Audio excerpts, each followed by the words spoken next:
Bonjour, bienvenue dans la cuverie du Château des Jacques.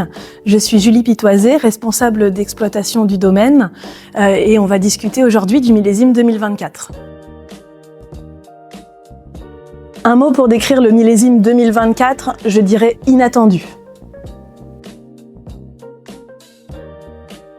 Nous avons une saison 2024 inattendue et surtout pleine de défis, avec tout d'abord des gelées printanières qui ont retardé la pousse, sensibilisé les inflorescences.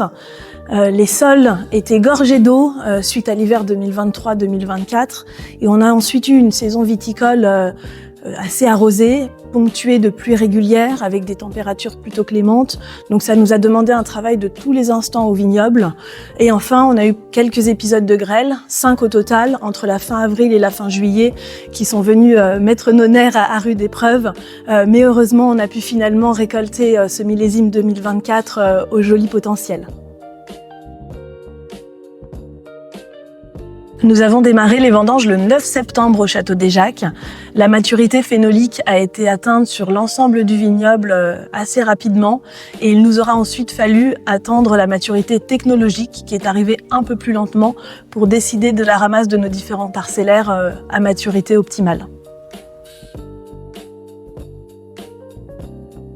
Ce que je retiens de ce millésime 2024, c'est vraiment la bascule qui s'est faite au mois d'août avec 2 vagues de chaleur successives qui nous ont permis au final de récolter un millésime mûr. Côté rendement au Château des Jacques, on est plutôt content de ce millésime 2024. En effet, on est dans notre moyenne décennale sur les moulins à vent avec une 40aine d'hectolitres par hectare, même un peu supérieure sur nos morgons, et une récolte moindre dans nos chardonnays qui ont été davantage sensibles aux fraîcheurs printanières. Un mot pour conclure sur le millésime 2024. Après une saison qui nous aura demandé un travail constant au vignoble, on est fiers d'avoir rentré un millésime qui est très homogène, avec une belle pureté de fruits, des tanins qui sont fondus, qui sont mûrs et des vins qui présagent un grand potentiel de garde.